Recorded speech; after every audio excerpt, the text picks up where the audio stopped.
We're starting off with a leg stretch at the wall, so hit like and subscribe, and I'll wait for you right here.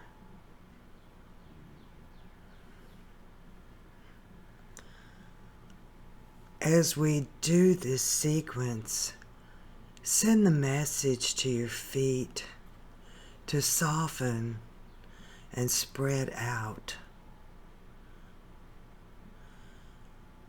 We're going to be sending our feet some love for this plantar fasciitis, and we want them to be open to receive it.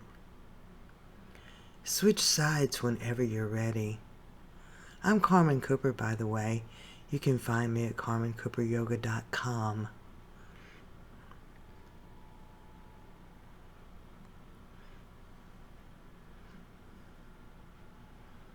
This is a great stretch for the hamstring as well as the bottom of your foot.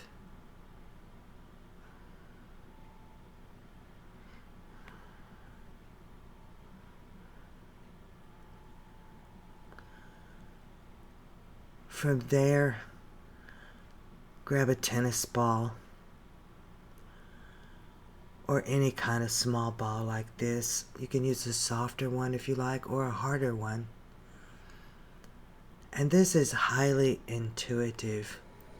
You want to spread your foot out over the ball and roll it around, massaging the entire bottom of your foot, all of your toes, the roots of your toes.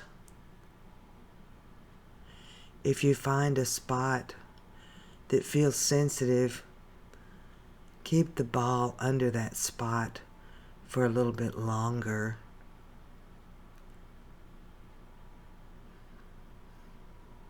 Switch sides whenever you're ready.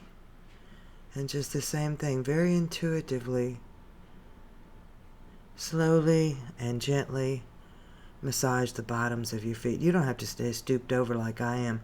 I'm trying to stay in the camera frame. So whatever position you like.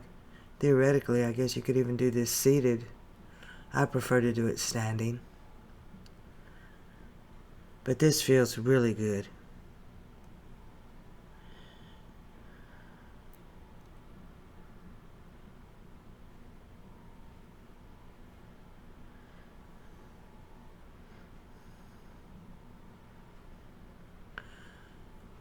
From here, we're moving to the mat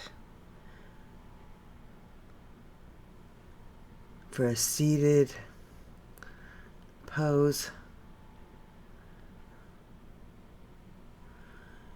The seated bound angle, interlace your fingers, put them underneath the outsides of your feet. Baddha Konasana in Sanskrit. You can fly away with your legs if you like, or not. If I'm teaching children, I fly away with my legs, and this one is the butterfly. But sometimes butterflies light on flowers and are still, so you can still be a butterfly, even if you don't fly away with your legs. We're not going to fold forward this time because mainly we're working on the feet. From here, we're going to go to seated hero. We're going to turn our toes under and sit back on our heels. This one is probably the most important one. It gives an extreme stretch to the bottoms of your feet. If you can stay here for a couple of minutes, that's great, but I generally find that's too long for me. Feel free to get out of any poses that we do anytime you feel the need to.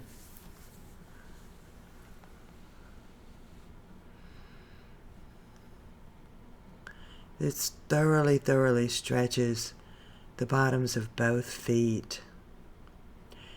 It's fairly intense.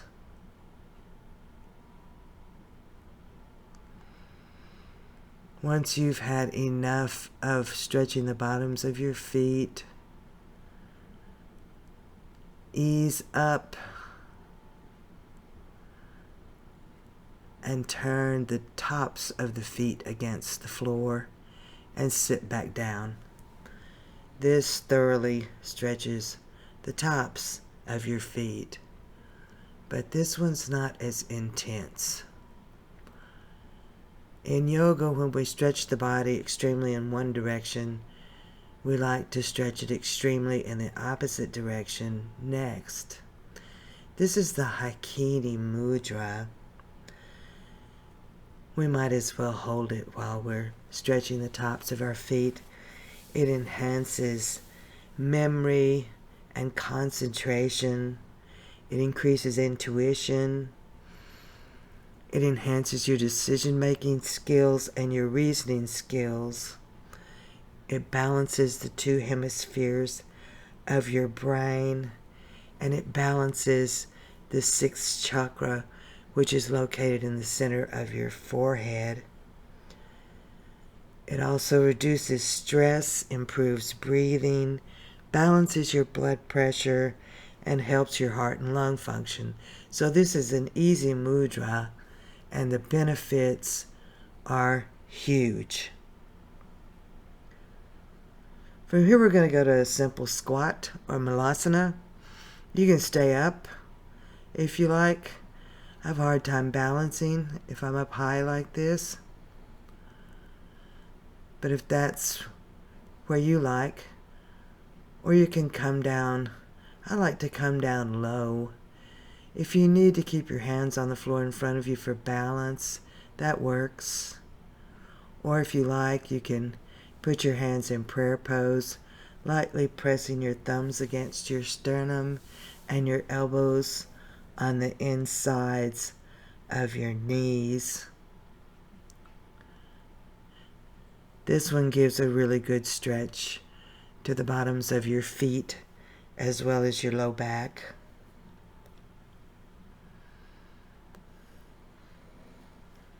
And we're going to finish up with legs up the wall, our Viparita Karani. One of the most relaxing, restorative poses in all of yoga. You just lie down, put your legs up the wall, just like the name says.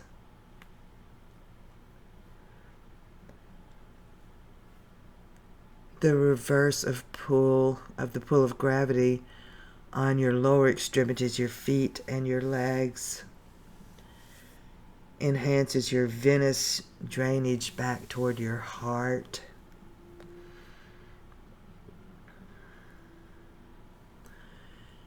And when you get up, you flood your legs and your feet with a fresh supply of blood.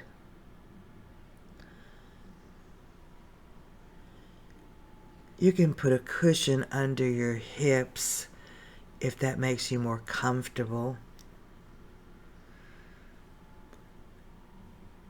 This one will help soothe any pain you may be having in your feet. It's a good pain soother anywhere in the body, but especially the feet and lower extremities, the legs.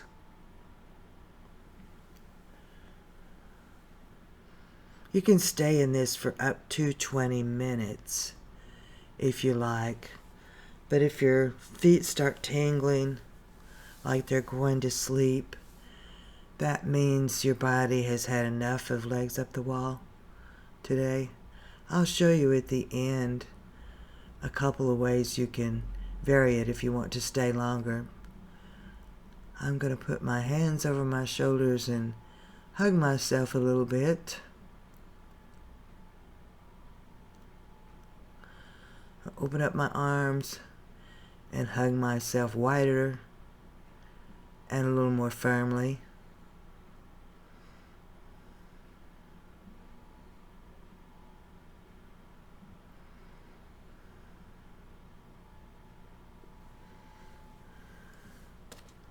Oh, I need to show these others. Almost forgot. Put your feet together, the soles of your feet, and be cross-legged up the wall. Or you can splay your legs apart. You can put your feet flat against the wall and bend your knees. And you can go from one to the other as you wish. Keeps the blood moving a little bit better. I hope your feet feel better. I have a blog post about this if you want to see it. Scoop it all up. Keep it with you. Namaste.